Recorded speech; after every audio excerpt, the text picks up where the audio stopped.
The hall at Alderwick. There are villages in England which seem, at first glance, to have been specially arranged for postcards. Alderwick was one of them. It lay in a shallow fold of countryside where the lanes curved gently between hawthorn hedges and the church spire lifted out of the winter mist like a finger raised to heaven. Even in December, when the flower beds were bare and the trees stood like black ink strokes against a pale sky, there was a particular prettiness about the place, a quiet orderliness that suggested the world, if not exactly perfect, was at least manageable. It was to this village that Miss Jane Marple came on a Wednesday afternoon, wrapped in a dark coat and carrying the small, serviceable suitcase which never seemed to change. She had been invited by an old acquaintance, Mrs. Harriet Bantry's cousin, young Mrs. Eliza Weatherby, a widow of sensible habits and an unfailing belief in church committees. "You could not have come at a better time, dear Miss Marple," Mrs. Weatherby had written. "We are holding a parish fundraising supper on Friday in aid of roof repairs and the children's winter blankets. Alderwick prides itself on a successful parish evening, and I know you enjoy observing village life." Miss Marple had smiled faintly upon reading it. Village life, she had often thought, was very much the same everywhere. Only the accents varied. Mrs. Weatherby's cottage stood near the churchyard, a square grey house with a brass knocker and a drawing room that smelled faintly of lavender and coal dust. By the time tea was served, Miss Marple had already been given a succinct account of nearly everyone in Alderwick. "There is Mrs. Eleanor Whitcomb." "Of course," said Mrs. Weatherby, setting down the teapot with emphasis, "the chief benefactress. Without her generosity, the parish hall would still have holes in the floorboards. She can be a trifle formidable, but one must admire her usefulness." Miss Marple stirred her tea. "Useful people are sometimes the least loved." Mrs. Weatherby looked at her. "My dear Miss Marple, that is exactly true." Mrs. Eleanor Whitcomb, it transpired, was a widow of considerable means who lived at Whitcomb House on the rise beyond the common. Her late husband had left her money, property, and a reputation for being cleverer than most solicitors. She had become, after his death, something between patroness and overseer of village affairs. She paid for repairs, funded school prizes, and lent money discreetly when situations became awkward. As Mrs. Weatherby put it, she has kept half the village from collapse and reminded the other half that it was possible. "Is she liked?" asked Miss Marple. Mrs. Weatherby hesitated. "Respected," she said at last, though one cannot always distinguish the two. By Thursday evening, Miss Marple had met several of the principal persons connected with the parish supper. There was Mr. Samuel Pritchard, churchwarden, broad-shouldered and solemn, with a forehead that seemed perpetually troubled. There was Dr. Adrian Lowe, the village doctor, handsome in a polished sort of way, with excellent manners and a tendency to answer too quickly. There was Miss Clara Whitcomb, Eleanor's niece, a fair young woman in mourning shades whose soft voice and lowered eyes seemed almost too correct. And there was Mr. Thomas Bell, the caretaker of the parish hall, thin, quiet, and practically invisible in conversation. The parish hall itself stood beside the vicarage lane. It was a red brick building with tall windows clouded by old glass, and a small stage at the far end with maroon curtains that had faded to the colour of dried cherries. On Friday afternoon, the hall was alive with preparations, women arranging flowers, boys carrying chairs, the vicar's wife directing tablecloths, and somewhere at the back the clatter of crockery. Miss Marple, seated modestly near a side table and engaged in knitting, saw more than most people supposed. She saw Clara Whitcomb glance anxiously toward the stage door. She saw Mr. Pritchard fold and refold a folded piece of paper in his pocket. She saw Dr. Lowe speak to Eleanor Whitcomb with a grave intensity that vanished the instant someone approached. Then she saw Thomas Bell pause just once, upon hearing Mrs. Whitcomb's laugh. Mrs. Whitcomb herself arrived at 6:30 in a dark plum-coloured gown, with a silver fox collar and a brooch shaped like a spray of leaves fixed at her throat. She had a striking face, not conventionally pretty, but sharply alive. Her eyes were observant, her mouth intelligent and unsparing. She greeted the room not warmly but commandingly, as though she were prepared to approve it if it behaved well enough. "My dear Eliza," she said to Mrs. Weatherby, "I do hope the raffle tickets have been accounted for properly this time. Last year there was a most alarming confusion over a ham." Mrs. Weatherby flushed slightly, and Miss Marple observed the exchange with interest. The supper began agreeably enough. There were speeches, sandwiches, mince pies, and the sort of earnest musical programme which village audiences endure with a patience bordering on sainthood. Eleanor Whitcomb sat at the front table, receiving gratitude as though it were her rightful tax. Clara sat near her, pale but composed. Mr. Pritchard stood twice to make announcements, and each time seemed less certain of his own voice.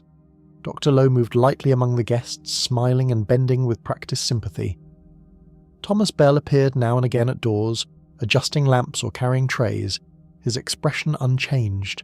Then, sometime during the second hymn and just before the children's recitation, Mrs. Whitcomb rose from her chair and left the hall by the side aisle. Miss Marple noticed it because Mrs. Whitcomb did not move like a woman seeking rest. She moved like a woman who had seen something she intended to address at once. 10 minutes passed, then 15. At last Clara looked up sharply. "My aunt has not returned." The words, spoken softly, were enough.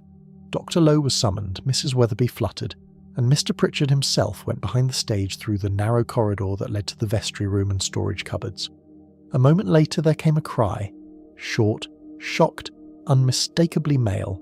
Everything that followed happened with that curious confusion which accompanies disaster in respectable places. Chairs scraped, women stood, someone dropped a plate. The vicar said, please remain calm."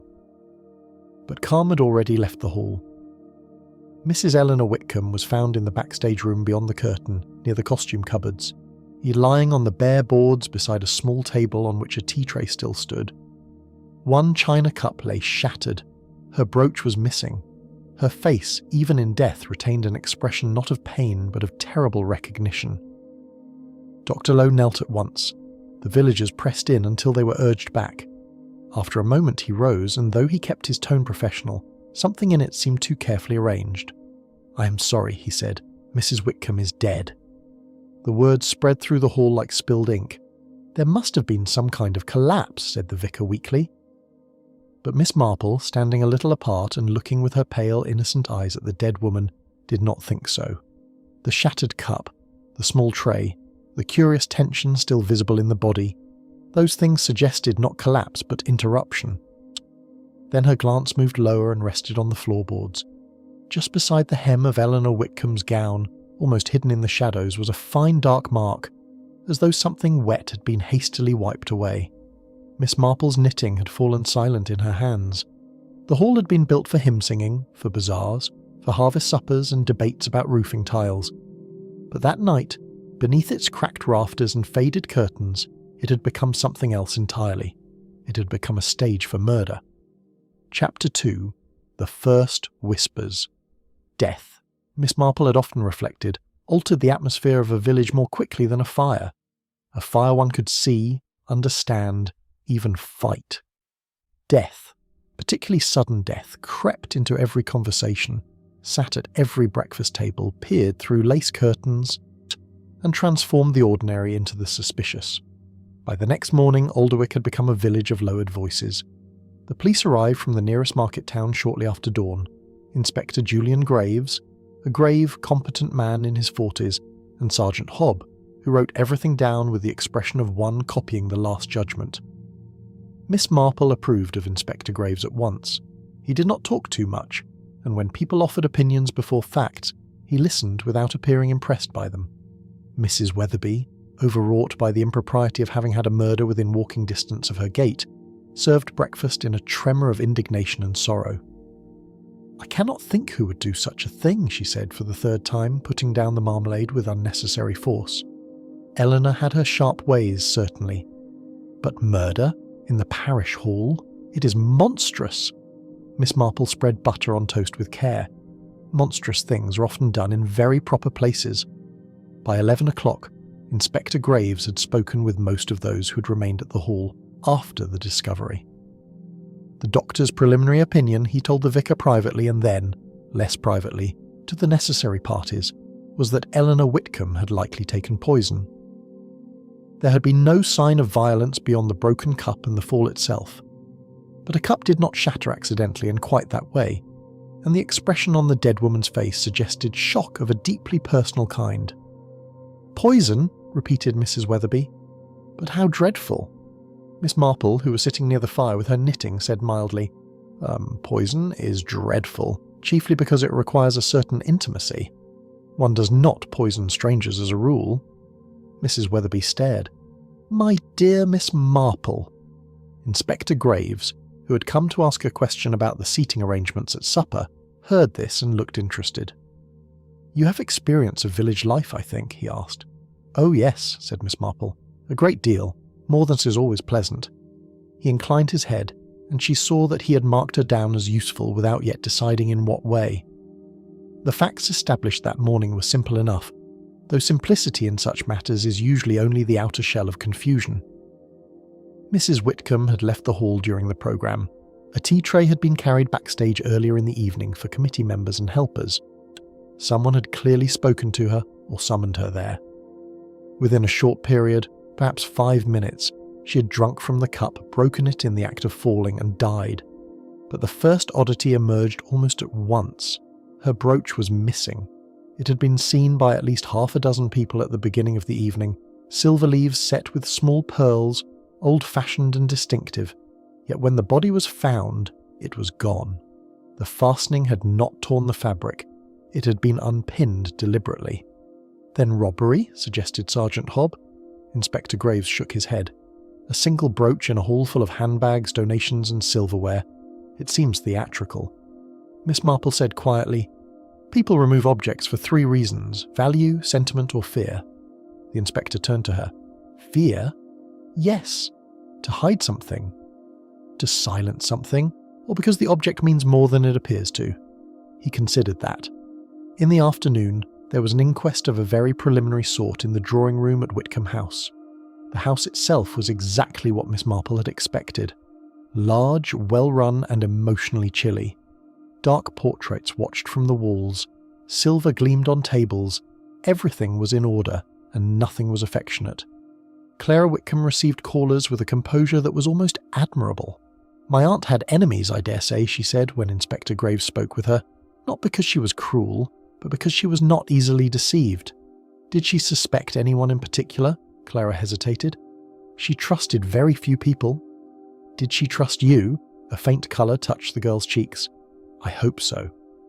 Miss Marple, seated silently near the window under the pretext of waiting for Mrs. Weatherby, observed that Clara's hands were tightly clasped in her lap, but her eyes were not those of a purely grieving niece. There was fear there, certainly, but also something more active, apprehension not only of loss but of revelation. Later that day, Miss Marple walked slowly to the Parish Hall. The hall had been closed officially, but Thomas Bell, the caretaker, was sweeping the front path and allowed her in when she said she had mislaid a glove. The backstage room looked curiously small in daylight. There was the little table, now bare. The maroon curtain hung heavy and tired. The floorboards had been scrubbed, though not, Miss Marple thought, quite well enough. She bent to inspect the boards near the table and found what she expected. Not blood, but the trace of something spilled and wiped. Tea, perhaps, mixed with something else. At the edge of the room stood costume trunks from old church pageants and charity theatricals. One lid was slightly ajar. Thomas Bell spoke suddenly behind her. You won't find much, miss. His voice was low and surprisingly educated. Miss Marple turned. That is generally true at first. He looked away. Mrs. Whitcomb was not a woman people crossed lightly. No? No, miss. Yet people did cross her. He shrugged, but it was not indifference, it was caution. Villages have long memories. Yes, said Miss Marple, and sometimes very short consciences. He gave her a sharp glance, then returned to his sweeping. On her walk back, she encountered Mr. Samuel Pritchard emerging from the church gate. He removed his hat, but his face looked deeply strained. A terrible business, he said. Yes. I can hardly believe it occurred under my care as church warden. That is often the nature of such things, said Miss Marple. They occur precisely where those responsible believe everything to be in order. He looked at her oddly, as if uncertain whether he had been criticised. That evening, Inspector Graves came to see Mrs. Weatherby again. He had new information. The cup fragments have been sent for examination, he said, but Dr. Lowe is already fairly certain. There was a bitter almond smell. Cyanide, breathed Mrs. Weatherby. It appears likely. She put a hand to her throat. Further, the inspector went on, Mrs. Whitcomb received a note during the supper. Several people remember seeing a parish programme folded on her plate. It has not been found." "A note?" said Miss Marple. "Yes. We believe someone wrote a message upon the back and sent it to her quietly. Summoning her backstage? Possibly." Miss Marple nodded slowly. "A woman like Mrs. Whitcomb would not go merely because someone wished it. She would go because the matter was important, or because she believed she held power over it." The inspector looked at her with renewed interest. "You think the note concerned someone's secret?" "I think," said Miss Marple, "that people rarely rush into dark little rooms during charitable entertainments, unless there is either romance, money, or disgrace involved, and at Mrs. Whitcomb's age, one may exclude the first with reasonable confidence." Inspector Graves laughed, not because the thing was amusing, but because it was true. By supper time, the first pattern had begun to form in Miss Marple's mind.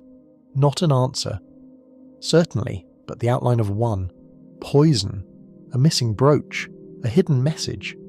And beneath all of it, the unmistakable feeling that the murder had not arisen in a moment of passion, but in a long process of pressure. Alderwick, with its neat hedges and polished pews, had the look of a village holding its breath.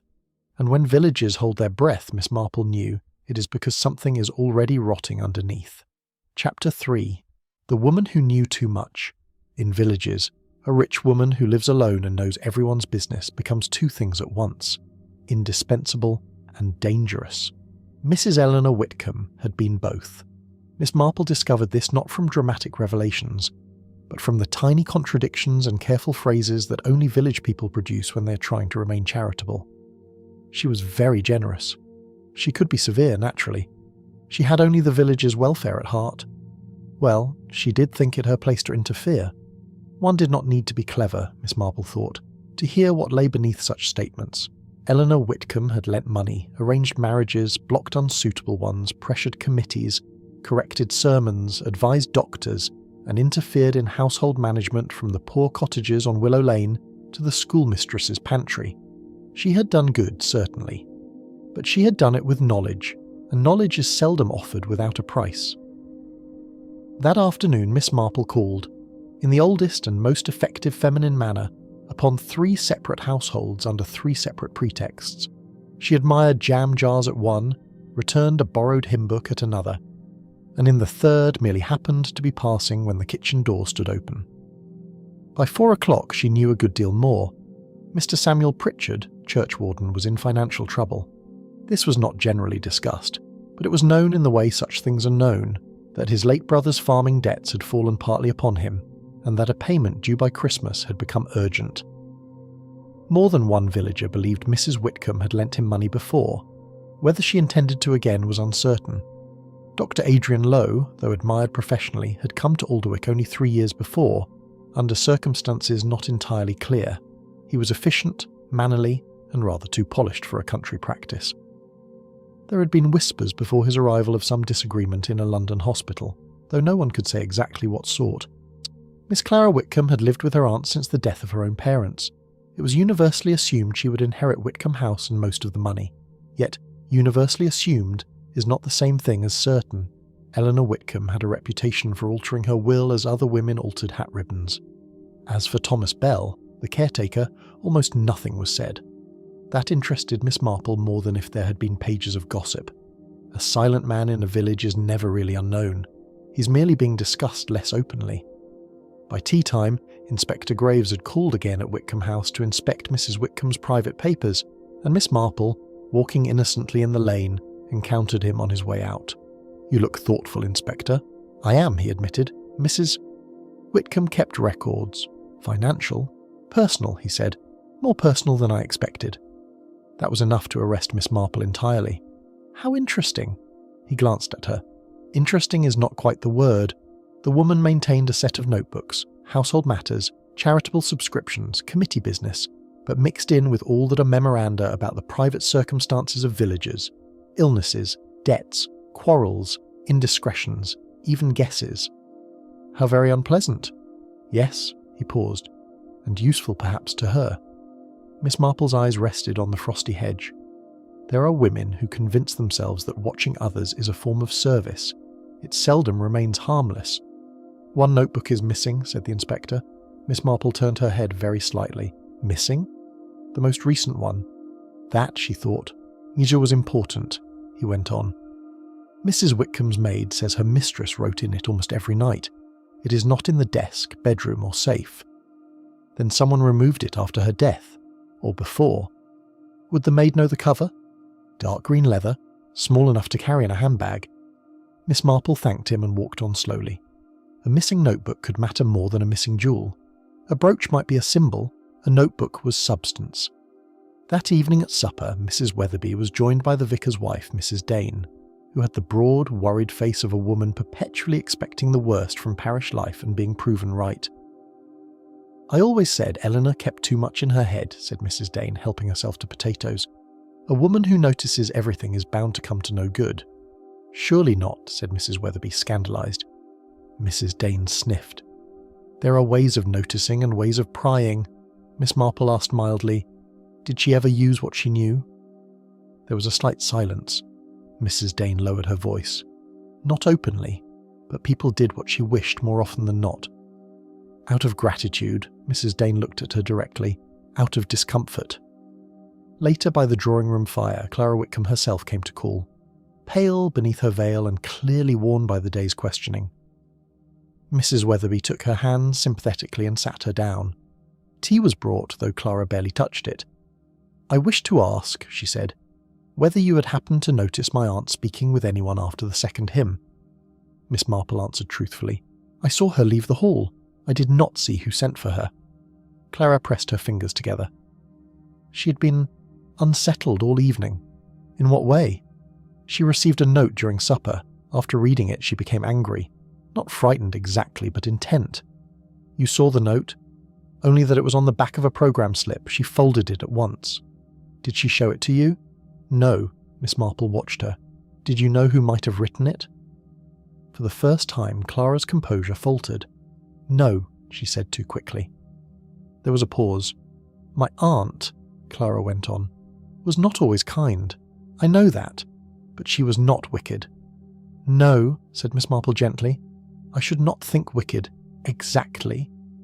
Clara's eyes filled suddenly with tears, which she seemed almost angry to be shedding. She believed she could arrange everything. She thought people's lives were like drawers in a cabinet.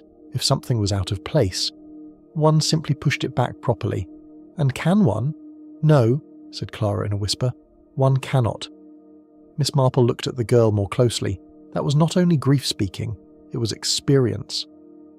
When Clara had gone, Mrs. Weatherby dabbed her eyes and declared the whole thing pitiful. She has had a hard life with that aunt, I always thought. Has she? Asked Miss Marple. Oh, Eleanor was not brutal, you understand, but she liked obedience. Miss Marple resumed her knitting.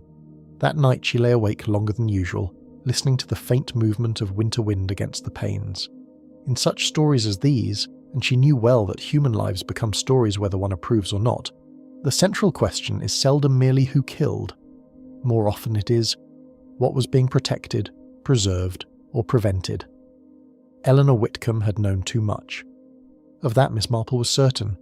She had collected knowledge, not just from curiosity but as an instrument. Such women often think themselves guardians of order. They do not realise that fear is an unstable foundation for order. It shifts, it cracks, and at last it swallows them. The missing green notebook troubled her. So did the missing brooch. But most of all, what troubled her was Clara's face when she spoke of her aunt, arranging lives like drawers in a cabinet.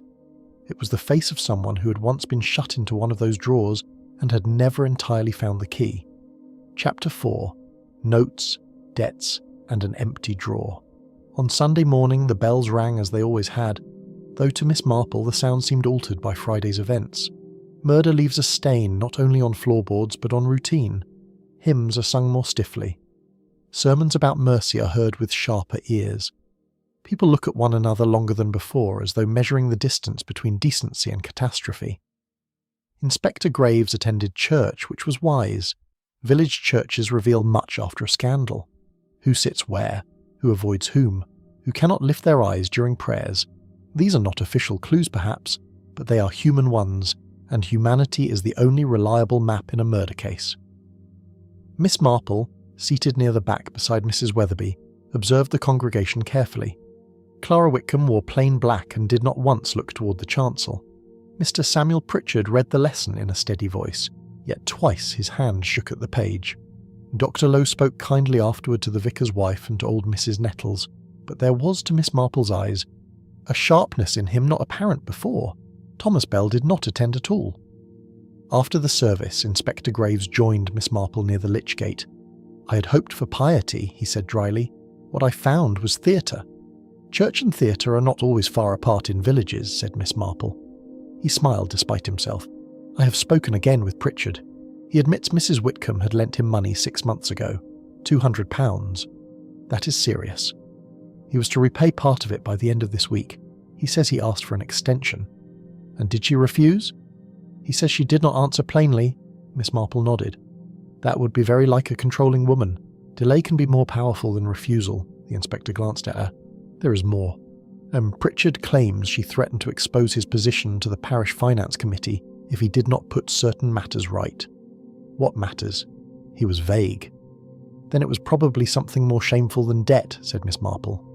Inspector Graves laughed softly. "You have a remarkable instinct for the worst." "My dear Inspector, there is very little instinct involved. People are extremely consistent." By midday, another discovery had been made at Whitcomb House. One drawer in Eleanor Whitcomb's writing desk, and in a drawer with a concealed catch, had been emptied. The maid insisted it had contained private correspondence, some legal papers, and on occasion her mistress's personal memoranda. No one could say exactly what was missing because no one had been allowed to touch it. "This grows untidy," said Miss Marple. "Quite," said Graves. "Someone either searched the desk after her death or knew what was in it beforehand."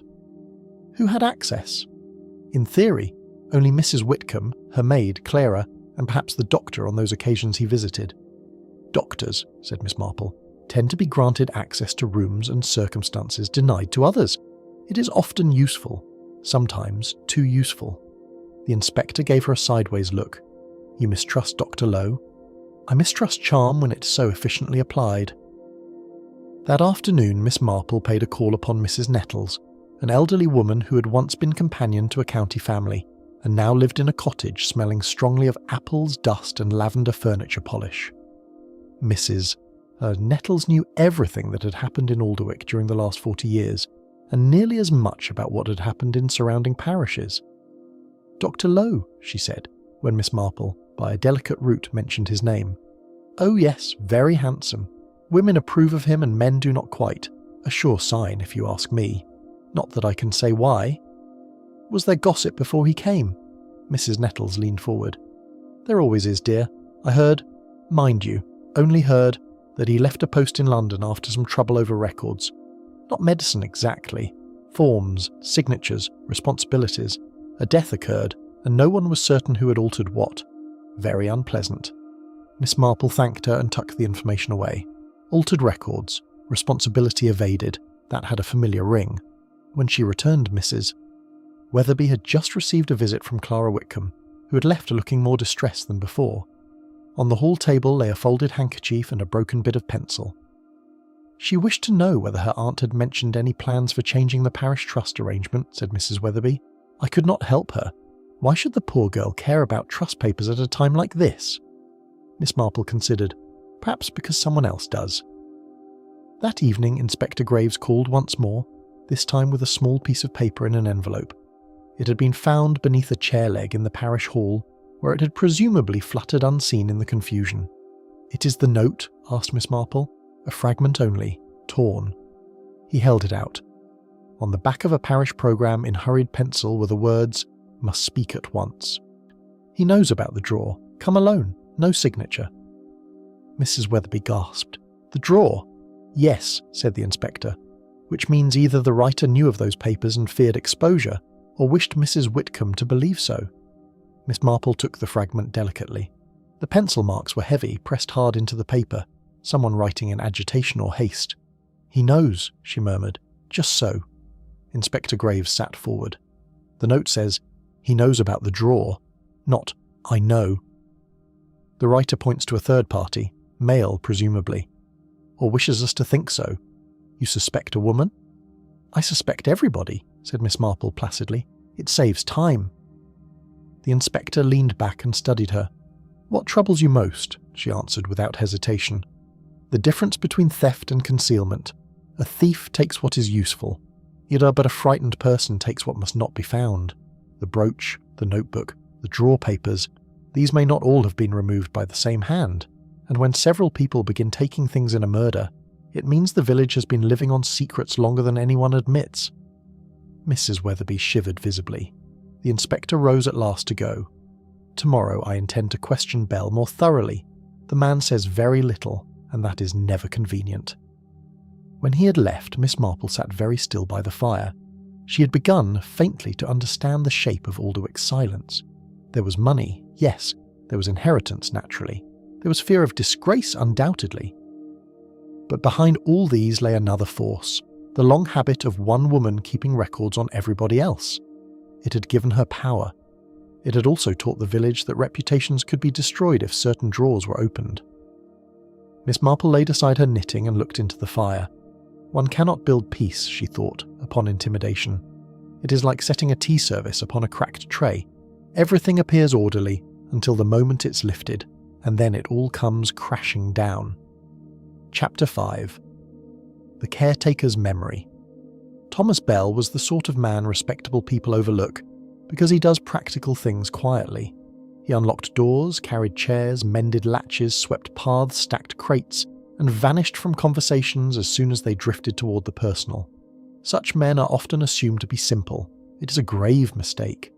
People who make themselves unnoticed usually hear a great deal. Inspector Graves sent for Bell on Monday morning, but the interview yielded little at first.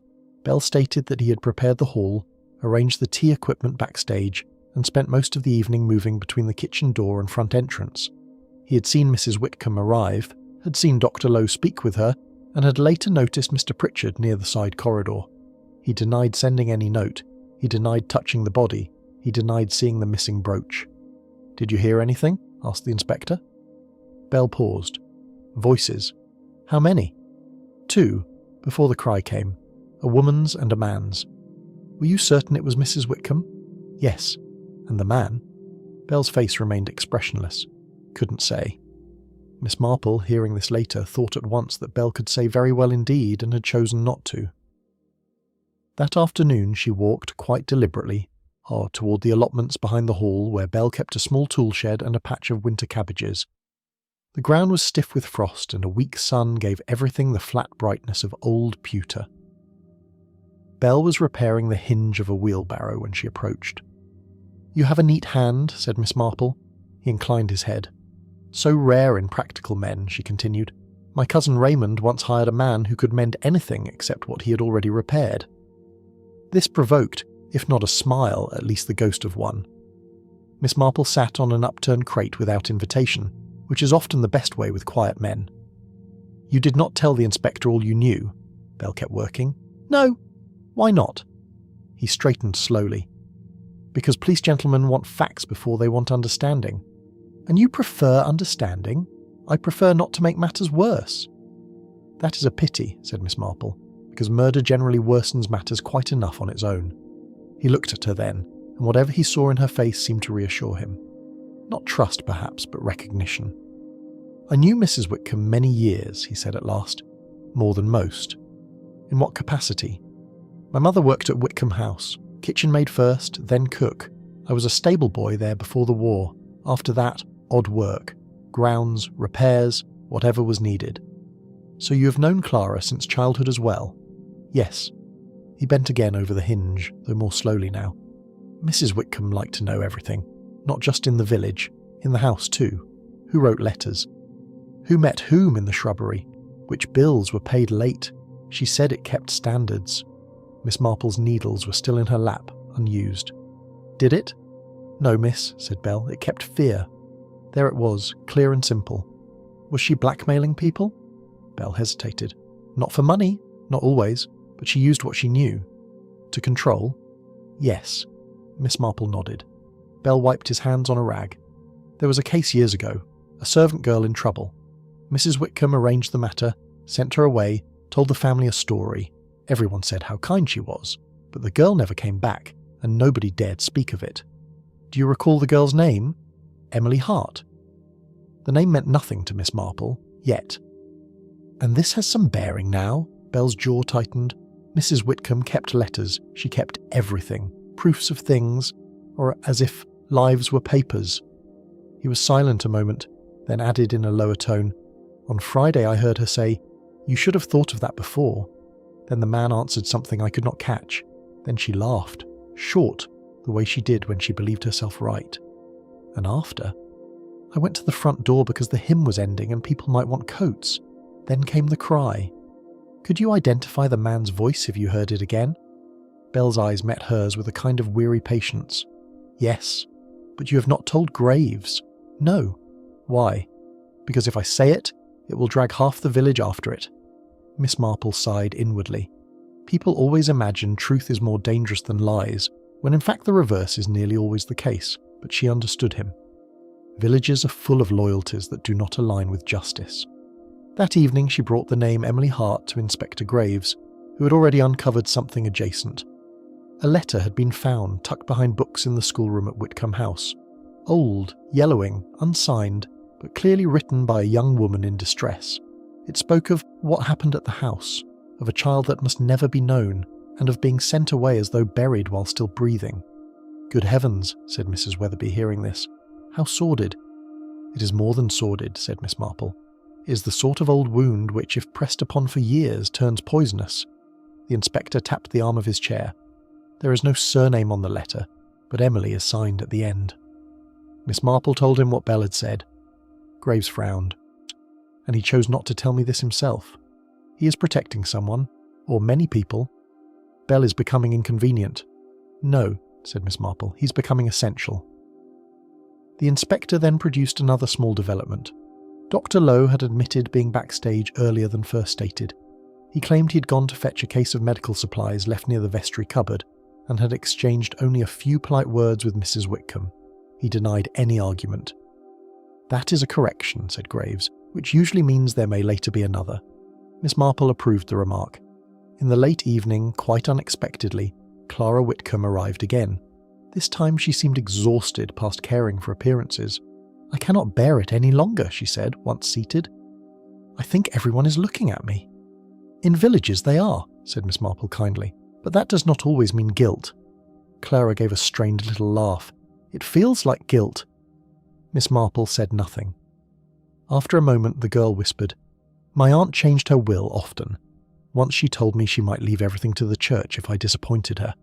Another time she said I should be grateful she had not sent me to companion's work in Bath. She knew how to frighten people without seeming to." "That is a skill," said Miss Marple, "but not a virtue." Clara looked up sharply. "You understand her." "Yes." There was a long pause, then Clara said, "If a person has lived under someone's influence for years, does that make them wicked if they wish to be free?" "No," said Miss Marple. "But wishing is not the same as killing." Clara's hands twisted together. "I did not kill her." Miss Marple believed at that moment that the girl was telling the truth. Not because innocence radiates from faces, it does not, but because Clara's fear was diffuse, not pointed. She feared exposure, scandal, perhaps ruin, but not discovery of murder. When she'd gone, Miss Marple sat very still. Emily Hart. A hidden child, perhaps. Old control. New debts. A doctor with a compromised past. A caretaker guarding a name. And somewhere between the past and the present, a woman in a plum gown had walked backstage believing she still held the stronger hand. Miss Marple looked down at the wool in her lap. How foolish people are, she thought, to believe that because something has been hidden for 20 years, it has therefore ceased to live. Secrets do not die in villages. They merely settle into the walls, waiting for damp weather and the right pressure to come through again. Alderwick, she was quite certain now, was full of damp weather. Chapter 6. The Green Notebook. Tuesday brought a cold rain that turned the village lanes to dark ribbons of mud and made every room smell of damp wool. It was the sort of day on which tempers fray quietly and truths, if they are going to emerge at all, come out in fragments. Inspector Graves sent word before luncheon. The missing green notebook had been found. It had not been discovered at Whitcomb House nor in the Parish Hall, but in the ash bin behind the doctor's surgery. The leather cover was scorched at one corner and several pages near the middle had been torn out. Whoever had tried to destroy it had done so hastily and, fortunately, incompetently. Mrs. Weatherby was so shocked she nearly dropped the toast rack. "In the doctor's ash bin?" "Yes," said the inspector, "which is awkward. Dr. Lowe denies all knowledge of it." "Does he indeed?" said Miss Marple. Graves gave a restrained smile. "You are not surprised?" "No. People who are too smooth often assume ordinary practical matters will also go smoothly. Burning a notebook in an ash bin on a rainy day is not a smooth operation." The inspector laid the rescued notebook on the table. The pages, though smoke-tainted, were legible. Eleanor Whitcomb's handwriting was neat, narrow and formidable. She had made entries under dates, but not in the style of a diary. Rather, it was a ledger of observations, notes on committee contributions, servant conduct, the state of Mrs. Dane's rheumatism, up the suspicious delay in Mr. Pritchard's payment, Clara's increasing sentimentality, and several much darker items. Miss Marple read in silence. Dr. A.L. more anxious than he pretends. Certain papers from London may yet surface. Must remind him obligations here depend on confidence. Below that, on a later page, S.P. again requests time. I begin to suspect the original debt was not his own. Weak men borrow for family and lie for family, and later still, C knows less than she believes. Her mother's history not suitable for public understanding. Must be managed. Miss Marple's eyes sharpened. Her mother's history? Inspector Graves leaned closer. There are several references to Clara's mother, but all elliptical. One entry mentions heart matter finely contained. Heart, said Miss Marple softly. He nodded. The missing pages came from the most recent week. The torn stubs showed they had contained several entries immediately before the supper. What would have been written there? Asked Mrs. Weatherby. The most dangerous thing in the book, said Miss Marple, because someone thought it worth removing. By late afternoon, Graves had formally questioned Dr. Lowe again. The doctor remained calm, perhaps too calm. He explained that the ash bin stood in a side passage accessible to patients, delivery boys, and even children. Anyone could have placed the notebook there to implicate him. That is true, said Graves afterward. Unfortunately for him, he also lied about being backstage, and Pritchard claims Lowe was arguing with Mrs. Whitcomb the previous afternoon. Over what? Lowe says it was about a subscription to the dispensary fund. Pritchard says the tone was not charitable. Miss Marple inclined her head. Doctors do not enjoy being reminded of earlier mistakes, particularly if the reminder is written down. The inspector sat back. Do you think Whitcomb was blackmailing him over some London scandal? Not necessarily for money, but influence, yes. A woman like that would value obedience more than payment. Another question troubled Miss Marple. Did the notebook mention Bell? Graves turned a few pages. Once. TB remains useful though resentful. Still sensitive over old house business. House business, repeated Miss Marple. Meaning Emily Hart. The inspector looked thoughtful. You believe Bell had a personal connection to the girl? I do not know yet, but resentment that lasts 20 years is rarely abstract. That evening, at Miss Marple's suggestion, Inspector Graves visited the retired parish schoolmaster Mr. Lacey, who had lived in Alderwick since before the Great War, and possessed the kind of memory that stores scandals with biblical precision. What emerged from that visit altered everything. Emily Hart had indeed been a servant at Whitcomb House some 22 years before. She disappeared suddenly after a nervous collapse. A rumour persisted that she had borne a child out of wedlock. No one knew by whom. The matter had been smothered by Mrs. Whitcomb, who paid for the girl to be sent to a distant home. Emily died some years later of influenza. The child? Asked Graves. Mr. Lacey had spread his hands. No one knew there was one for certain.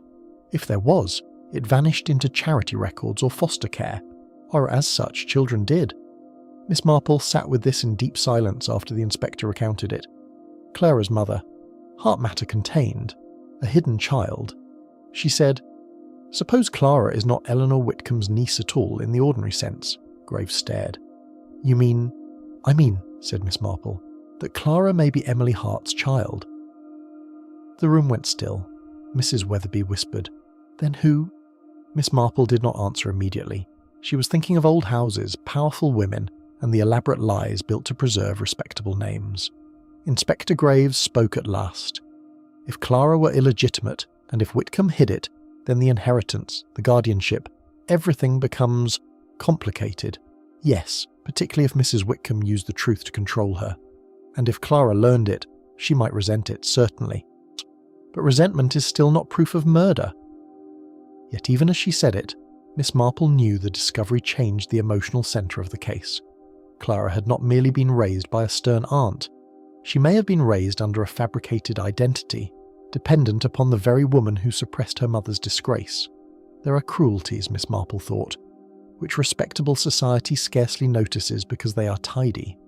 To erase a servant girl, conceal a child, invent a relationship and call it kindness.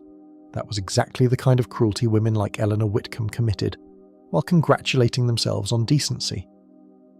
Before retiring, Miss Marple opened the notebook once more. Near the back, on the final surviving page, Eleanor Whitcomb had written only one sentence. Friday may settle matters if handled firmly, firmly. Miss Marple closed the book. There are people who say that women do not commit the same kind of violences as men. It is nonsense. They merely do them with gloves on. And somewhere in Alderwick someone had finally torn the gloves off. Chapter 7. Clara's Inheritance.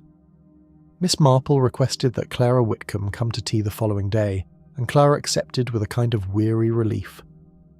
It is astonishing how often people long to confess when they are given a drawing room, a teacup, and a listener who does not pounce. The rain had passed, leaving the world washed and colourless. Mrs. Weatherby, sensing that delicate matters were afoot, retired early with a headache that she may or may not have actually possessed. Clara entered quietly, dressed in black serge, her face showing the strain of several sleepless nights. Miss Marple poured tea and did not begin at once. Silence, properly used, is often kinder than questions. At last Clara said, "Inspector Graves thinks I do not notice what he is wondering. Most people notice very well when they are under suspicion." Clara gave a brittle smile. "Especially if they have been under judgment their whole lives." Miss Marple set down the sugar tongs. "Did your aunt judge you often?" "Oh, yes." The words came quickly after that, as though once released they could not easily be stopped. "My aunt was never openly cruel. That would almost have been easier. She was merely governing. Everything had to be shaped according to her view. My friends were improper, my opinions immature, my dresses unsuitable, my gratitude insufficient. If I laughed too freely, she thought me foolish. If I was quiet, she said, I sulked. If I wished to leave Alderwick, she reminded me how impossible it would be for a woman in my position to support herself properly." "And what was your position according to her?" Clara stared into her teacup. "Dependent." Miss Marple watched her carefully. "Have you always believed yourself her niece?" Clara went very still. Then, with surprising steadiness, she said, "No." The old lady did not move.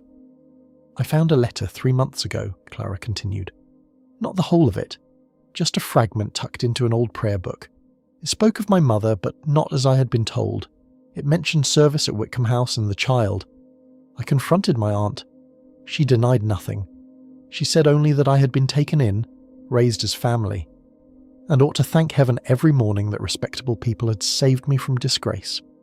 Miss Marple closed her eyes briefly. It was exactly the sort of phrase Eleanor Whitcomb would use. "Did she tell you who your father was?" Clara shook her head. "She said it was better not to know, that some truths poison lives." "Sometimes," said Miss Marple, "only because other people keep stirring them." Clara laughed once, a small pained sound. "I begged her to tell me. She refused. She said identity was less important than conduct. Then she said if I continued in this ungrateful mood, she might alter her will altogether. So she used inheritance against you." Clara looked up sharply. "You understand everything too quickly." "No," said Miss Marple gently, "only human nature." There was a pause. "I did not kill her," Clara said again. Yes, and this time the words carried not fear but despair. "But on Friday I argued with her. I said I wanted to leave the house after Christmas. I said I would rather have a little money honestly than live under threats. She laughed at me. She said I would never survive a month in the real world." "When was this?" "Before the supper, at home." Miss Marple nodded. "And at the hall?" "She would not speak to me except to correct the arrangement of the raffle envelopes." "And the note?" "I saw her read it. She looked furious. I thought perhaps it concerned Mr. Pritchard or some committee nonsense." Miss Marple let that rest a moment. Then she asked the question that mattered. "Did you know about the green notebook?" Clara's fingers tightened on the cup. "Only that she kept records." "Did you ever read it?" "No." Miss Marple believed her again. Not because Clara lacked motive, she had motive enough for bitterness, but because people who have lived under long oppression develop a curious honesty in certain directions. They lie by omission, by silence, by self-protection. But when it comes to the central hurt, they often tell the truth with a bluntness that surprises one. "Did your aunt tell you anything else on Friday?" Clara's face changed. "Yes." "What?" She said, "By tonight, all this may be settled." I thought she meant my future. Perhaps she did not. Miss Marple looked at her sharply. "Did she seem pleased?" "Yes," said Clara slowly. "Not pleased exactly, confident." When Clara had gone, Miss Marple sat a long while without knitting. Then she asked Inspector Graves, who had dropped by later, whether Mrs. Whitcomb's solicitor had yet been consulted. "He has," said Graves. "There is a will dated last year. Clara inherits the house, most of the money, and a smaller trust is set aside for the parish. Any recent alteration?" "None found, though the solicitor says Whitcomb had spoken of making changes," Miss Marple nodded, "and now she cannot." The inspector looked at her. "You think Clara is safer than she appears. I think Clara has suffered under manipulation for years. That may make her desperate. It does not necessarily make her a poisoner." He was silent a moment. "There is another matter. We found one of the torn pages from the notebook." "Where?" "In the stove grate at Whitcomb House. Half burned." He handed it over. The fragment contained only 2 partial lines, but they were enough to unsettle both of them. Ellen the child matter connected after all, if Belle speaks. The entire deception may. Miss Marple read it twice. "A.L.," she said softly. "Adrian Lowe." "And the child matter," said Graves. They looked at one another. "Could Lowe be Clara's father?" he asked. Miss Marple considered. "He seems too young for that, unless the original child matter refers not to Clara but to something later, or another child. No, I think we must be cautious. Initials in notebooks are dangerous things. They create certainties too quickly." "Then what did Whitcomb know?" "That Belle knew something connecting Lowe with an earlier deception," Graves frowned. "Which brings Belle back to the centre." "Yes," said Miss Marple. "I rather think he has been in the centre much longer than anyone realised." When the inspector had gone, Miss Marple rose and walked to the window. Across the lane, and frost was beginning to silver the churchyard grass. Alderwick looked once more like a peaceful place, which was absurd. So Clara had inheritance, motive, anger, humiliation, and a lifetime of control behind her. It would satisfy many policemen and nearly all villagers to believe that was enough. The oppressed niece, the hidden parentage, the dead benefactress, there was almost a melodramatic neatness to it. Miss Marple distrusted neatness. Besides, Clara's pain had the wrong shape for murder. It was old pain, worn smooth by repetition. Murder of this sort, poison, summons, missing documents, required not merely grievance, but method, secrecy, and a coolness at the crucial moment. Clara's grief and fear spilled outward. The killer's mind had moved inward, and somewhere, Miss Marple felt increasingly certain, Thomas Bell was holding shut a door which, once opened, would show not only who killed Eleanor Whitcomb, but why the village had helped her keep her little kingdom for so long. Chapter 8. The Doctor's Smile. The following morning, Inspector Graves obtained from London the information he had requested about Dr. Adrian Lowe. It was not in itself sensational. There had been no criminal charge. But 10 years earlier, Lowe, then a junior physician at St Albans Hospital, had resigned after a disputed incident involving altered patient notes. An elderly woman had died after a dosage instruction was misunderstood or changed. No one could prove whether it was clerical confusion or professional negligence. Lowe left before the inquiry concluded. "That," said Graves, folding the correspondence, "is enough to make him vulnerable." "Yes," said Miss Marple, which Mrs. Whitcomb clearly understood. It was decided that the doctor should be interviewed again, not at his surgery, but in the more neutral setting of the vicarage parlour. This too was wise. Men like Dr. Lowe prefer their own rooms. Neutral spaces remove little comforts. Miss Marple, though not formally present, was near enough to be told afterward how the interview progressed.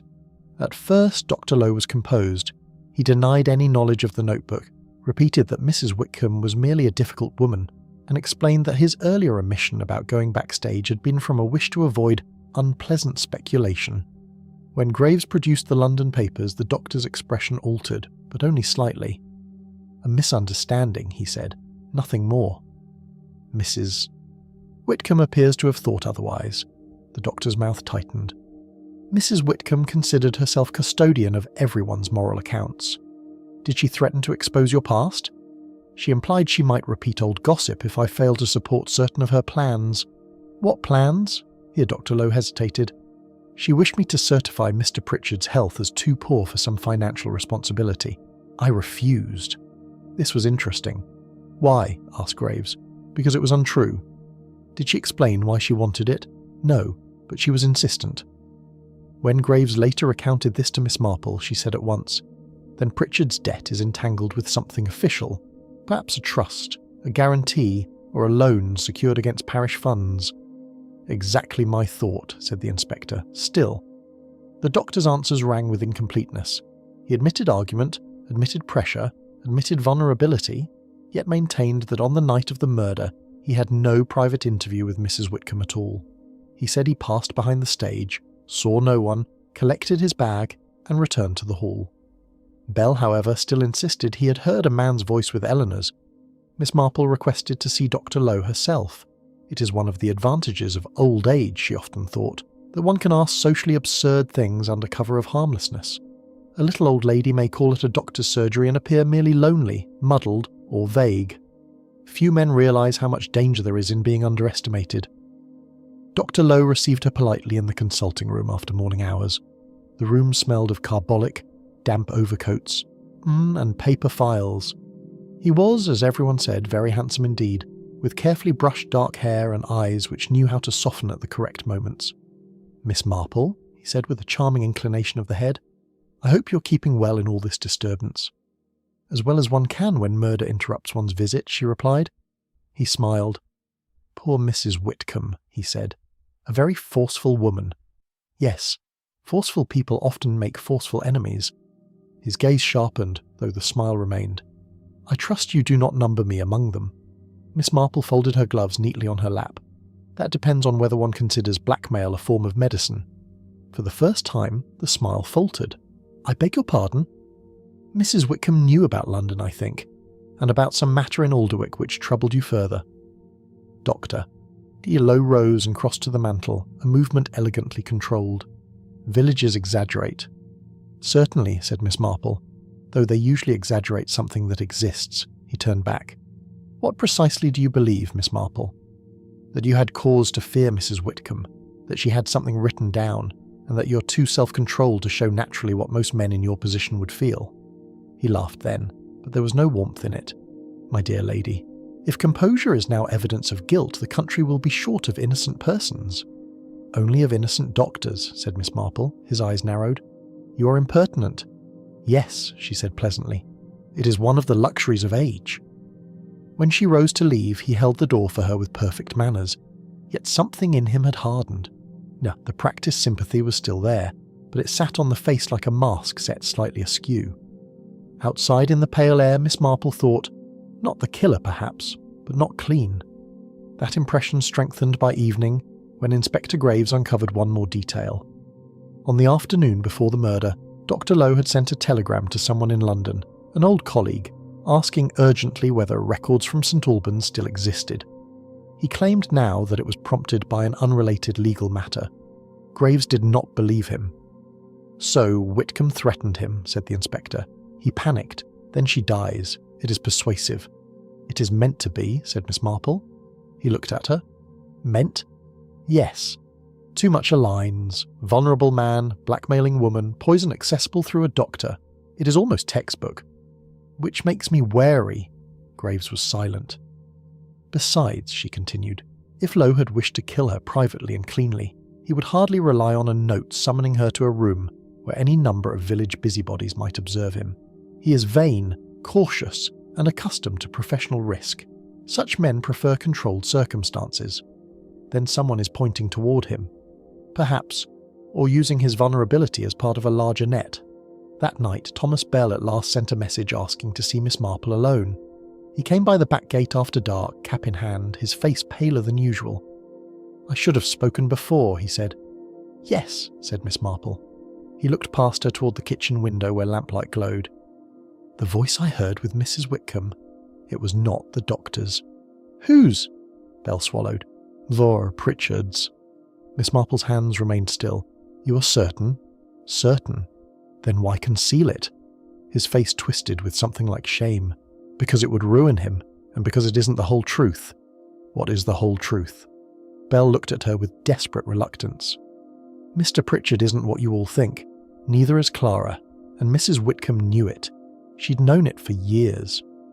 Miss Marple said very softly, Tell me. But Bell shook his head. Not yet.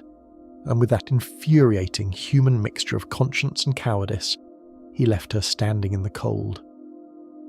Miss Marple went slowly indoors. The doctor then had reasons, but perhaps not the final one. Pritchard had the voice. Bell had the history. And the truth, what Bell called the whole truth, was now close enough that she could almost feel its shape. It was, she thought, rather like hearing a hymn through a closed door. One may not yet know the words, but one is quite aware of the tune. Chapter 9. The Churchwarden's Burden.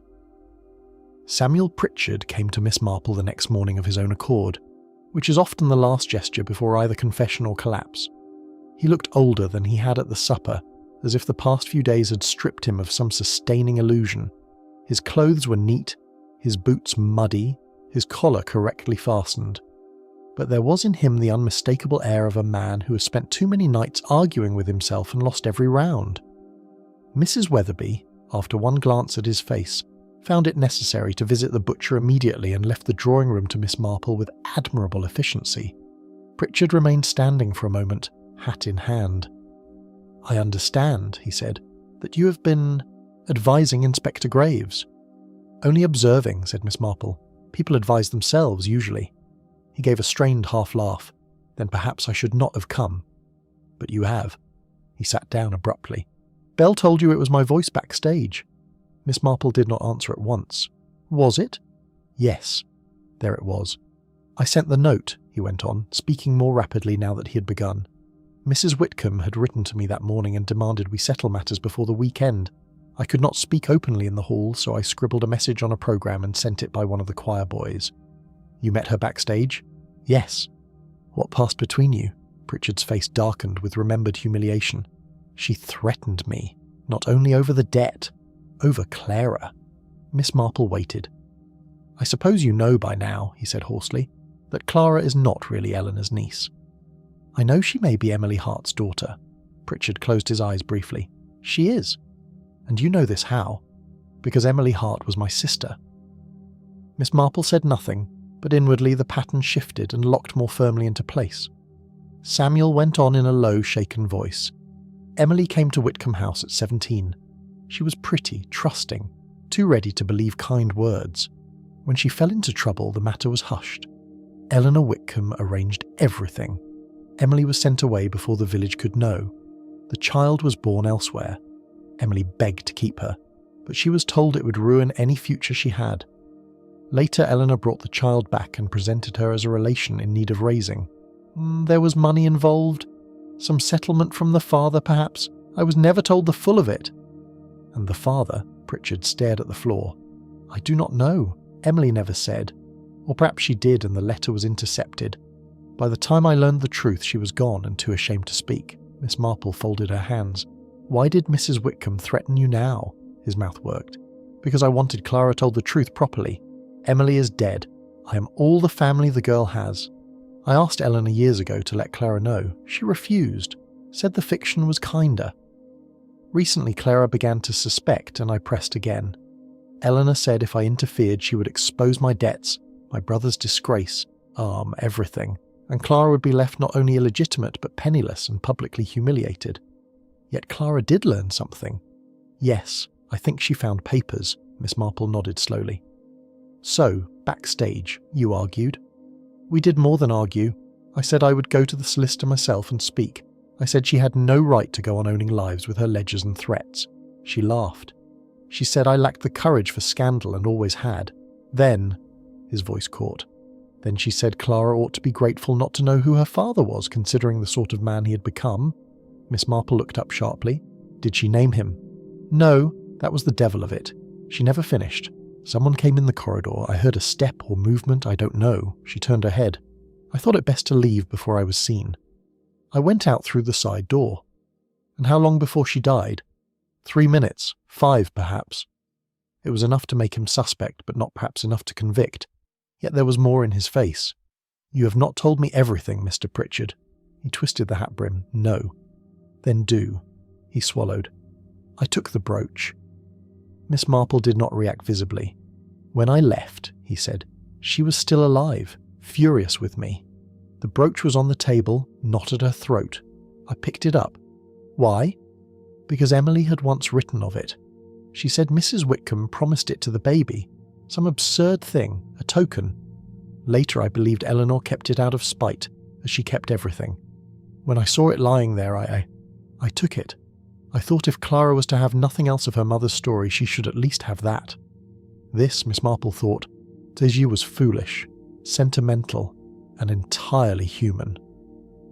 Where is it now? He drew a small parcel from his pocket and placed it on the table. Inside, wrapped in handkerchief linen, lay the silver leaf brooch with its small pearls glimmering softly. You should have told the inspector. I know. Miss Marple looked at the brooch and thought of women preserving symbols while destroying realities. One more thing, she said. Did Mrs. Whitcomb mention the doctor? Pritchard stiffened. Only once. She said, I have already dealt with one weak man this week, I shall deal with another. I assumed she meant Lowe. Miss Marple was silent for a long moment. So Pritchard had motive, access, the note, the argument, and the missing brooch. Yet he also had the unmistakable untidiness of the not quite guilty, half confessions, sentimental theft, shame, and old family grief. Murderers do make mistakes, but their mistakes tend to serve self-preservation. Pritchard served emotion. When Inspector Graves arrived later and heard the substance of Pritchard's confession, he was grim but not triumphant. He should have come to me at once. Yes, said Miss Marple. But then half the puzzle would be vulgar rather than tragic. The inspector snorted despite himself. Do you think he killed her? He asked. Miss Marple shook her head slowly. No, though he has done his best to appear almost suitable for it. What stops you? The timing, for one thing. Bell heard a man's voice, yes, but not necessarily the final exchange. Pritchard left. Then someone else entered. Also Pritchard's taking of the brooch is clumsy, personal, retrospective. The murderer's act was immediate and practical. You're sure someone else entered? Quite sure. Mrs. Whitcomb turned her head, you said. That suggests interruption. The inspector paced once across the rug. Then who? Lowe? Clara? Bell? Miss Marple looked down at the brooch. Not Clara, she said. And Bell knows too much but guards too much, which leaves Dr. Lowe, and perhaps not in the way we first supposed. She raised her eyes. The question is no longer only who poisoned Eleanor Whitcomb. It is why she said Clara ought never know who her father had become. Inspector Graves stopped pacing. Good God, he said quietly. Yes, said Miss Marple. Exactly. For if the father were not some long-dead gentleman or vanished seducer, but a man still present in Alderwick, respectable, established, professionally trusted, then the whole case changed at once. It would explain Lowe's fear, Whitcomb's power, the torn notebook pages, and Bell's old resentment. It might also explain why the doctor's smile had always seemed to Miss Marple not merely polished, but defensive. There are moments in a case when the pieces do not simply accumulate, they turn. This was one of them. Chapter 10. What the notebook did not burn. Inspector Graves moved quickly after that. He reopened every statement touching Dr. Lowe, Emily Hart and Whitcomb House. A search was made of the surgery records, the housekeeper at the doctor's residence was questioned again, and telegram contacts in London were pursued with more severity. By evening, a further piece of evidence appeared, not from police brilliance, Miss Marple thought, but from the ordinary untidiness of human concealment. In the lining of a medical bag Dr. Lowe had not used since the supper, Sergeant Hobb found a folded scrap of scorched paper, overlooked perhaps because it had slipped into a seam. It was clearly from the torn pages of the green notebook. The surviving lines were few but devastating, Emily's child resemblance increasingly troublesome. AL aware I kept silence for career's sake. He insists past must remain buried. Bell suspects more than is safe. Friday. Either he agrees to acknowledgement in private settlement, or I speak. Inspector Graves read it loud in the Weatherby drawing room, where Miss Marple and Mrs. Weatherby sat together after supper. Mrs. Weatherby put down her cup with a clatter. Acknowledgement? Yes, said Miss Marple quietly. Paternity, the room seemed to contract. So Dr. Lowe, began Mrs. Weatherby. No, said Miss Marple sharply. Impossible. The dates do not fit. Graves nodded. That is what troubled me. Lowe is too young to be Clara's father.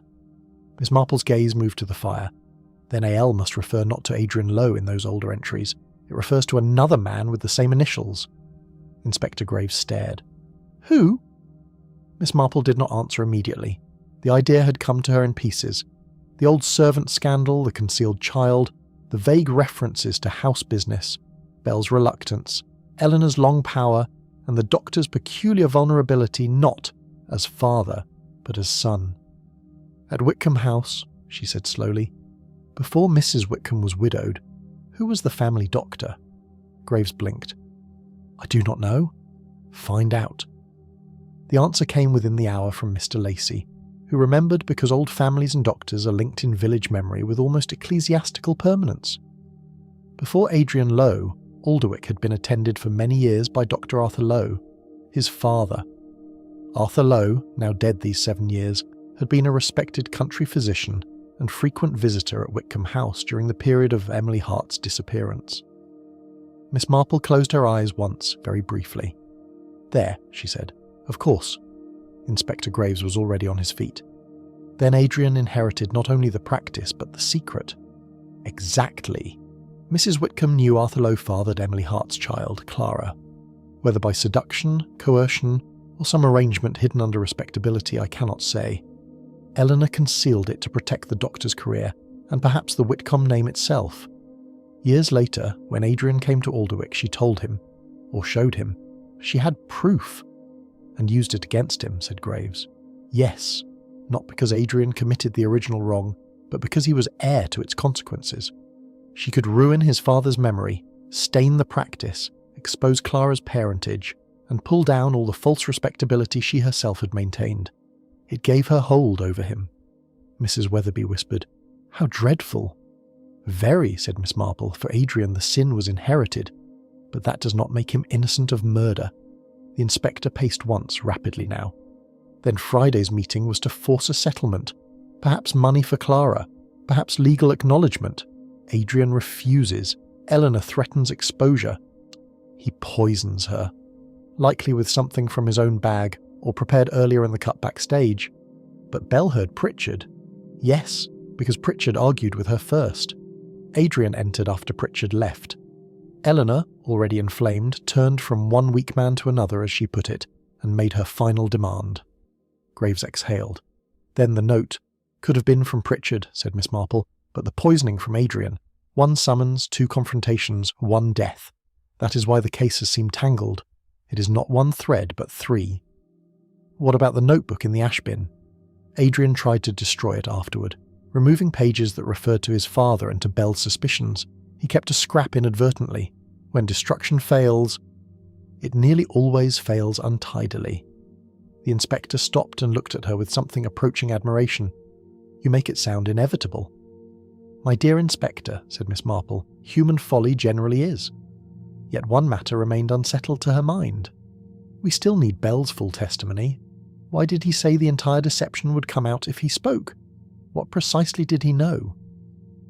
Bell's answer, when confronted at last, was heartbreakingly simple. His mother, the former Whitcomb cook, had told him before she died that Emily Hart had begged her for help. Emily had named Dr. Arthur Lowe as the father of her child. Mrs. Whitcomb intervened at once, not to protect Emily but to bury the scandal. Bell had never forgotten. When Adrian arrived in Alderwick years later, Bell recognised the resemblance to old Doctor. Lowe and understood that Eleanor must have chosen him deliberately, or at least enjoyed the irony of it. Did you ever tell Adrian what you knew? Asked Graves. No, said Bell, but he knew I knew. How? Bell looked tired beyond words. Because once, after his father's funeral, he asked me whether there had ever been talk at the house in earlier days.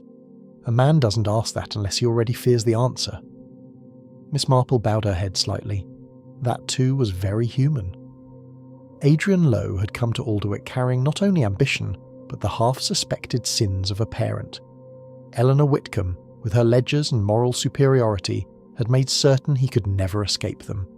There are some people who create their own murderers by long habit, she thought, not because they deserve death, which no one does, but because they spend years pressing upon exactly the weaknesses from which disaster grows.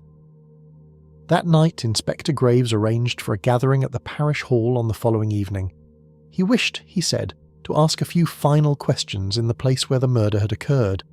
Miss Marple knew that tone well.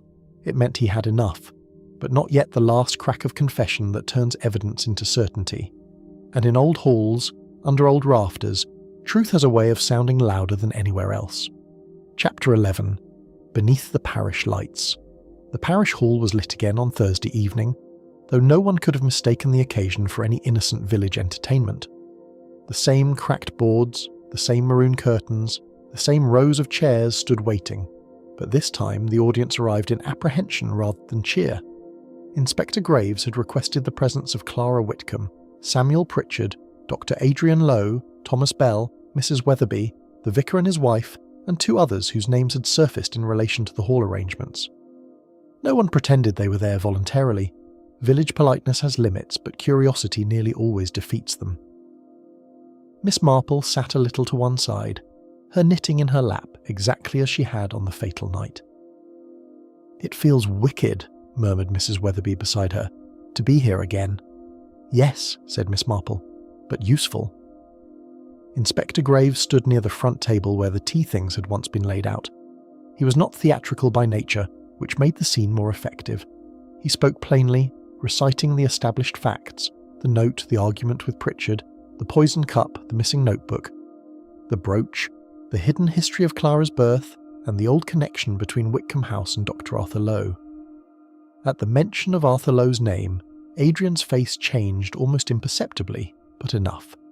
Clara sat rigid, her gloved hands clasped so tightly they seemed carved. Pritchard looked like a man in church awaiting sentence. Bell stared at the floor. Graves continued. Mrs. Whitcomb had preserved evidence for many years. She concealed Miss Clara Whitcomb's true parentage in order, she believed, to prevent scandal. In later years she used that concealed knowledge and related documents to exert pressure upon others. He turned to Dr. Lowe. "Your father, Dr. Arthur Lowe, was Clara's father." A collective intake of breath passed through the room. Clara made a small sound, not quite a cry and not quite a gasp. Pritchard half rose, then sat again. Dr. Lowe did not move. For a moment his face became very pale. Then the doctor said in a voice controlled almost to breaking, "You cannot prove that." Miss Marple thought, "There it is. Not, it is false. Not, you're mistaken. Only you cannot prove it." Inspector Graves answered evenly. "There are letters, notebook entries, witness recollections, and your own attempts to destroy the notebook pages naming the matter." Adrian laughed once, a dry sound. "My father is dead." "Yes," said Graves, "but Mrs. Whitcomb was not." Silence. The inspector stepped nearer. "You met her here after Pritchard left. She threatened to expose your father's conduct, your knowledge of it, and the entire deception regarding Clara. She demanded you agree to some settlement, financial or legal acknowledgement by that night. You had already been under pressure from her over your London history. This was the final stroke. You poisoned the tea prepared backstage, argued with her, and when she drank, you left her to collapse." Adrian's hands, resting at his sides, had become visibly tense. "No," he said. "It was a mistake. Too quick. Too flat." Miss Marple spoke then for the first time. "Dr. Lowe, did you ever wonder why Mrs. Whitcomb chose to keep Clara near her rather than send her elsewhere entirely?" His eyes flashed toward her. "What concern is that of yours?" "A great deal, because if she had sent Clara away, the resemblance might have faded into nothing, but by keeping her in the house, under supervision, she preserved both the secret and the leverage. She could always produce the truth when useful. Ah, that was her habit." Something flickered across Adrian's face. Revulsion, memory, hatred. Miss Marple went on gently. "You came to Alderwick and discovered not only your father's old disgrace, but that Mrs. Whitcomb had converted it into an instrument. You were angry, perhaps ashamed. Perhaps you told yourself you were protecting more than yourself. Men often do. Clara was staring now at Adrian as if seeing him for the first time. "You knew," she whispered. He did not answer. "Did you know?" she said louder. At last he looked at her, and the polish fell from him completely. "Yes," he said. It seemed to crack something in the room. Clara's face went white. Inspector Graves said quietly, "Tell us what happened." For a long moment Adrian stood without speaking. When he did, the words came in controlled bursts, as though each had to be forced past pride. "I learned the truth after my father died. There were letters among his things, fragmentary, confused, enough to suggest something.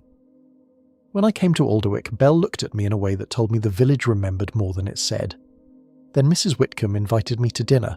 She produced one of Emily Hart's letters and asked whether I found family history instructive. No one moved. She said she'd kept silence for years. That silence, she implied, should now earn her loyalty. She wanted certificates signed, opinions softened, committee matters arranged, certain people advised in directions convenient to her, and always the threat was there. Not open, not vulgar, but present. My father's reputation, my practice, Clara. His voice thickened on the last word, although Miss Marple could not tell whether with pity or resentment. Friday night, he continued, she sent for me after Pritchard had already been with her. She was furious. She said the entire situation had become intolerable, and I would settle it. She wanted a legal paper drawn, stating that a trust for Clara would be increased from my own funds, quietly, as compensation for old wrongs. Compensation for what my father may or may not have done before I was born. "And you refused," said Graves. "Yes." "What then?" Adrian shut his eyes briefly. She laughed. She said weakness was hereditary in the Lowe family. She said if I would not cooperate, she would see that Clara learned the truth in the ugliest way possible, and that every patient in Alderwick knew why my father had truly been welcomed into Whitcomb House. Mrs. Weatherby gave a little moan. "And the poison?" His eyes opened. At last there was no charm in them, only fatigue and ruin. "I had potassium cyanide in my bag for laboratory use and for vermin cases. I had already taken some from the surgery that afternoon. I did not intend—" He stopped. "No, that is not true.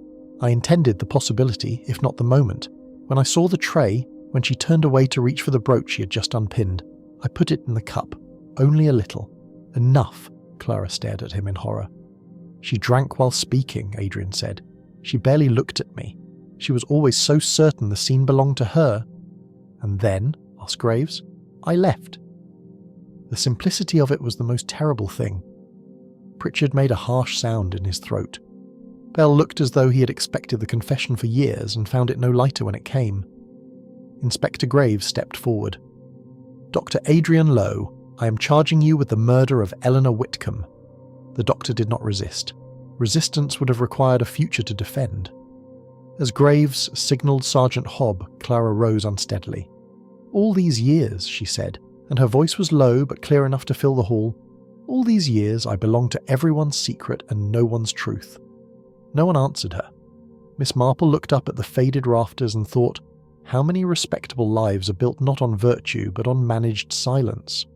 They stand quite well for years, until one frightened, vain, cornered man decides silence would be easier if one more person were dead.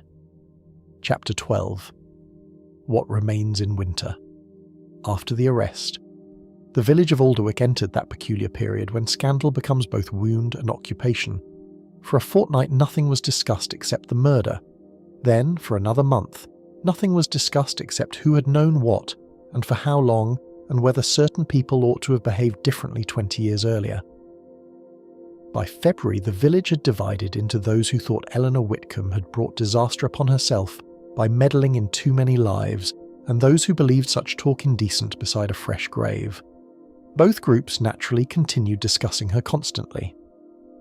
Miss Marple remained with Mrs. Weatherby for some days after the affair was concluded, partly because trains were inconvenient in frost, and partly because aftermath interests her nearly as much as crime.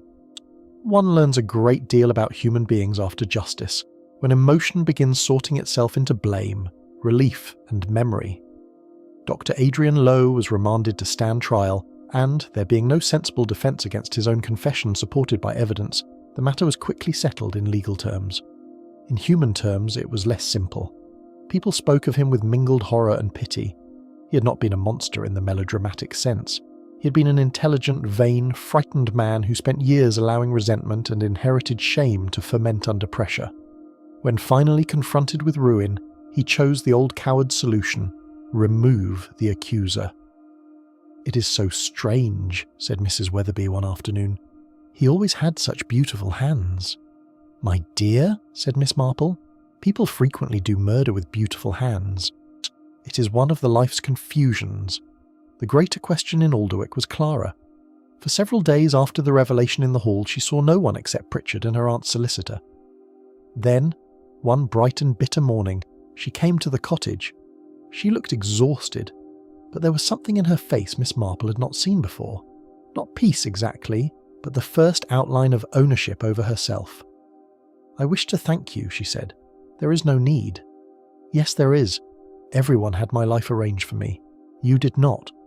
Miss Marple smiled faintly.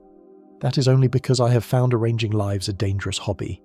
Clara sat near the window, gloved hands folded lightly this time rather than clenched. "Mr. Pritchard has told me everything he knew of my mother. Not much, really. Fragments. She liked blue ribbons. She could sing. She once climbed an orchard wall in the rain and tore her apron. Such foolish, ordinary things." "They are the best things to know," said Miss Marple. "They are the things that belong to a person, not to scandal." Clara nodded, and her eyes filled suddenly, though she did not cry.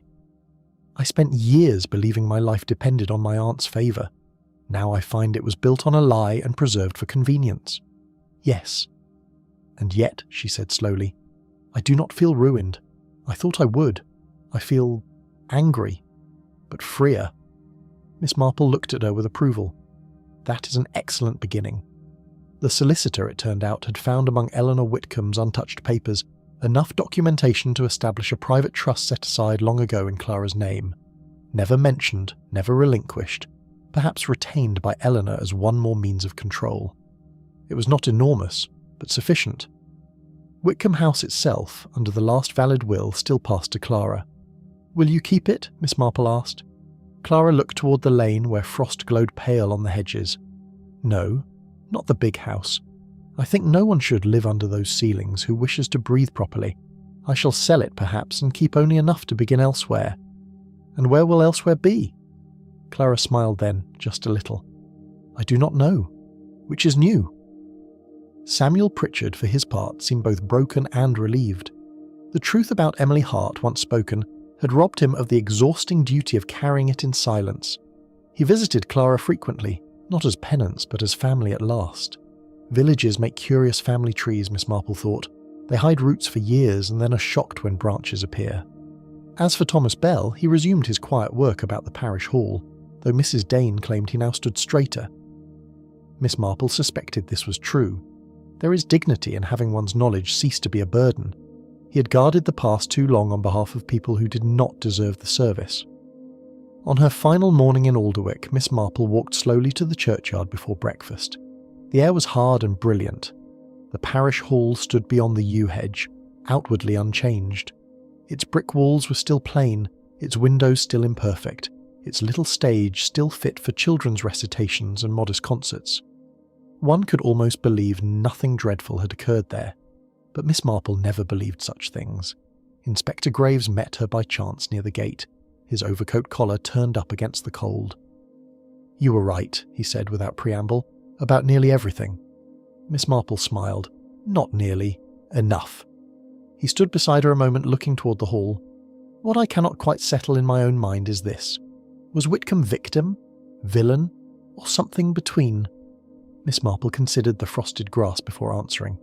"Most people are something between. Mrs. Whitcomb did real good in the village. She also committed a grave moral wrong and maintained it for years under the guise of propriety. She thought control was the same thing as responsibility. Such people are often astonished when the lives they have managed cease to cooperate. And lo, a weak man," said Miss Marple, "who imagined inherited shame excused present wickedness. It never does." The inspector nodded. "You make morality sound very plain." "It usually is," said Miss Marple. "What complicates things is vanity." he laughed. When the trap came to take her to the station, Mrs. Weatherby fussed over rugs and sandwiches, and Clara appeared unexpectedly at the gate carrying a small parcel. "It was found among my aunt's things," she said. "I thought you should have it, at least for a little while." Inside the parcel lay the silver leaf brooch. Miss Marple looked at it, and then at Clara. "My dear, this is yours." "I know," said Clara, "but you saw it for what it was before anyone else did. Not an ornament, but a clue." Miss Marple touched her hand. "Then keep it. Not as a clue. As a reminder that no one has the right to pin your life into the shape they prefer." Clara's mouth trembled, but she smiled and took it back. As the cart rolled away down the lane, Miss Marple looked once more at Alderwick. Smoke rose from chimneys. Frost whitened the fields.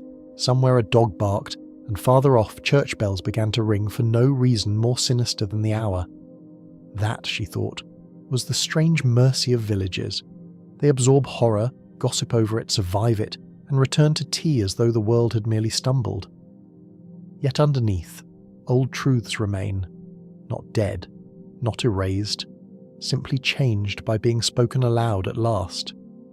Eleanor Whitcomb had believed evil came from disorder, from servants in trouble, from debt, from disgrace, from anything that threatened the shape of respectable life. She was wrong. Evil, Miss Marple knew, seldom arrived dramatically from the outside. More often it was invited in by pride, seated comfortably by the fire, and given authority over other people's secrets. And once that happens, it does not need darkness to work, only silence.